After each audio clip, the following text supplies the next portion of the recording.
This is from 5 months ago, people. I'm way late on this one, but I was trying to find something new or something different to watch instead of just like straight news stuff, and this just happened upon my For You page.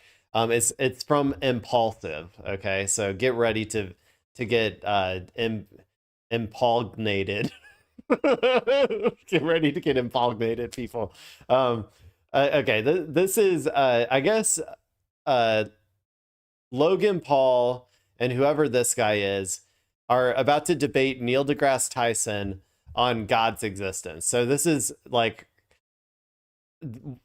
pretty insane to me. But Logan Paul is a fucking idiot. Neil deGrasse Tyson, I think, is smart. But he, you know, he has weird political takes sometimes. But yeah, so that we're gonna watch them, like the dumbest person in the world and an astrophysicist, debate God's existence. So let's go ahead and see how this turns out. I have a feeling it's going to be a dumpster fire, but you know what? That's why we watch it.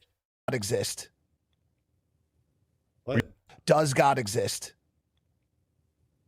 Are you asking me? Yes. Oh, you mean does that God exist?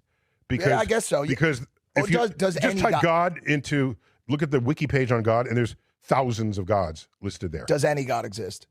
I based on what people say about what that God is supposed to do and its influence in the world, based on that, I remain unconvinced that anybody is in charge of anything in this world. You're agnostic. Yes. You refuse to believe or disbelieve. You don't have evidence. Refuse is too hard. So yeah, me and Neil deGrasse Tyson, I guess, are on the same page then. But remember, everybody, he is not the Pope of the seculars. I am the Pope of the seculars, okay? So I am the one who dictates the rules of the seculars. So if he says anything that I disagree with, we're gonna have a talking to, because he's, you know, as if he is a disciple of the seculars, then he's going, you know, he has to answer to me. We need to have a command structure, okay, people? And I'm at the tippity top. I declare it. Harsh. Yep. I would welcome better evidence than what has been presented in defense of the existence of somebody who's in charge. We had two guys on our podcast named Cliff and Stuart Connectly. They are devout Christians who Connectly? That's their last name? Are you sure that's not like their app name or something? Like connect.ly or something? Like that sounds like a made up name. That's insane that that's their name. Named Cliff and Stuart Connectly. They are devout Christians who spread the word, the gospel, and they were very convinced by the eyewitness testimony of Jesus, and that was I think, I don't want to like misquote them, but that they cited that as some of the strongest evidence they had to prove the existence of Jesus at one point in the Bible. And you're saying that you're saying eyewitness. But Jesus, nobody disagrees that Jesus existed. Or I mean, most people. I think I know a couple people who have argued that Jesus didn't exist. But I mean, I think most people understand that Jesus existed as a historical and political figure. And I think he was very important. And honestly, I think in my opinion, he was a very good and honorable and noble historical, figure who helped, I think he really helped change the church in general for good. And like his morals, I generally agree with, do unto others as you would have done unto you, all of that good stuff. So I don't know, as a moral, or as a political and historical figure, I am very much pro Jesus. So as Pope of the seculars, that is my personal opinion on the matter. Jesus. Yeah, well, Jesus is God to some people. Jesus no, but the existence of God and the existence of Jesus. Let's stick with God. Are separable variables. Yeah. Okay, here. so maybe that's do you think Jesus existed? Because Thomas Jefferson, okay, one of our founding fathers, published a book called The Morals of Jesus of Nazareth. Okay, and you know what's in that book? He took the New Testament, physically cut out with scissors every reference to a miracle, anything mythical, magical, conversations with God, and he left in the wisdom of Jesus. And so to Jefferson, Jesus was a wise person who had a lot of good things to say, but the religious dimensions of him was denied in that compilation of his book. That's why I didn't call him Jesus Christ, which means Jesus the Anointed One, Jesus of Nazareth. So one can embrace the existence of Jesus. By the way, there's some people who doubt it, but I don't have the energy to go that way. I don't have if he's fine, he exists fine. He's a person, right? Yeah. So I mean, I believe he existed in the, like, for the same reason that I believe, like, I don't know, like Alexander the Great existed or something. You know, these are like major historical figures with like lots of documentation around their existence, that it's like, why would I just assume everybody just made that up when they were writing about it at the time? You know, like that's why I think it's silly to think that he didn't like exist at all. But what I'm saying is his existence or not is a very different issue from whether you want to say somebody created the universe and is in charge of things. Can biblical explanations of the universe and science? By the way, this is already probably too big brain for him to understand. Even the separation of like Jesus as a political or historical figure versus Jesus as like how most Christians believe him as like the Son of God or whatever. Like even trying to explain that different people have like different conceptions and understanding of who Jesus was is like potentially like too hard for Logan over here to comprehend. I'm not gonna lie, but we'll see. Maybe he gets it. Maybe he understands what Neil deGrasse Tyson. It's just when I see this look on somebody's face, this like kind of deer in the headlights look, I'm just like, I don't think he's following anything that he's saying.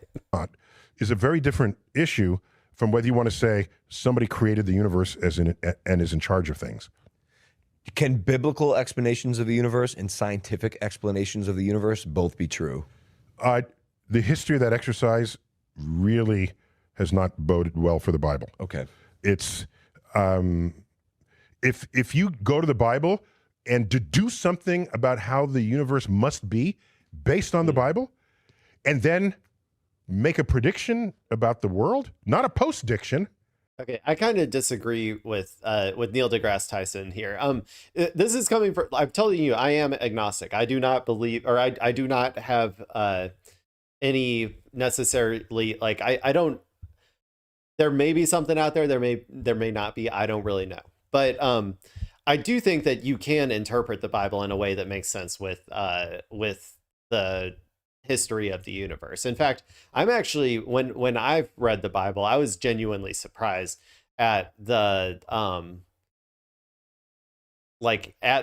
actual connections between the origin or like the creation of the universe, like that whole story in Genesis, and the actual, like, you know, I watch a lot of science shit too about the actual Big Bang and like how stuff happened and all that sort of stuff. And you can make analogies if you don't read it as literal. If you read it as more metaphorical and as like a story, you can see, like, you know, things that make sense and correlate between the order of how things were created then versus the order of what happened during the Big Bang and the expansion of the universe and the cooling after the Big Bang and all that sort of stuff. Like, I don't know. I think that you can definitely make an argument there that they aren't necessarily in conflict. I just think that most Christians in America tend to make really dumb arguments that aren't like, they try to argue more that like, oh, Jesus actually was around during the times of dinosaurs, or that like Jews planted the dinosaur bones in the dirt to confuse Christians or something, you know, like something like they because they try to read things literally, it ends up making their arguments really, really stupid. But I don't necessarily think like those two things have to be in conflict necessarily. A prediction, because that's how science works at its best. Anytime anyone has done that, it has shown to be false. So the record is not there. Enlightened religious people today don't use the Bible as a science textbook. They use it as a source of inspiration and a source of moral compass, even though there's a lot of sort of stuff in there you wouldn't do today because sensibility, like if your kids disrespect you, you will not stone them. Okay, that's in the Bible. The things you just, you know. Did that really? Read the Bible. Why are you asking me about God? You haven't read the Bible. It's not my name on the show, man. Listen. Now it's That was good. Going back quickly to and you know Joan of Arc? Yes, okay? of course. Yeah. Burned at the stake. Yep. All right. Tough. They try to okay. but things were very different in those times. I want to ask you this quickly. Wait, I got to say this quickly. Yep. Do you know if you read the transcripts of, because the Catholic Church keeps very. What's up? Yeah. I can't hear anything. What? Okay. Sounds good. Did I get a subscription? Sorry, I must have missed that. My wife was talking to me. Very good records. Thank you read for the transcript? subscribing, whoever just You know, subscribed. like, I a appreciate third it. Of why they built the case against her, it was for cross-dressing. What? That's what I'm saying. That's what I'm saying. So yeah, I mean, I don't know. I think that's where a lot of people get tricked up, especially the people who take everything so literally from the Bible. Is you should not read the Bible like, even if you are religious, you should not try to take it out of its political and historical context of when it was written and who was writing it and what the conditions of the time were or whatever, because you're going to end up I don't know, you're going to end up taking away terrible things from it, as opposed to, like, you know, the moral nuggets that are in there, and the overarching, I think, morals of the Bible are good, especially like the New Testament stuff. So but yeah, I don't know, let's finish this up. What? That's what I'm saying. That's what I'm saying. So why? Because in the Bible, in Leviticus, there's the line: if a man dons the clothes of a woman, or a woman don the clothes of a man, it is an abomination unto the Lord thy God. Wow. And they said, let's use that, because she's not dressing in a skirt. Also, guarantee you, Logan Paul has cross-dressed at one point in his life, probably to be quote unquote funny. So I guess he should be stoned. She's not leading soldiers into battle side saddle, okay? And so she's like the first, you know, there she is. And so dude, I've been dressed. It's the Bible. You what? I've been dressing up like a woman. I've been dressing up like a woman since I was like 10. What did I just say?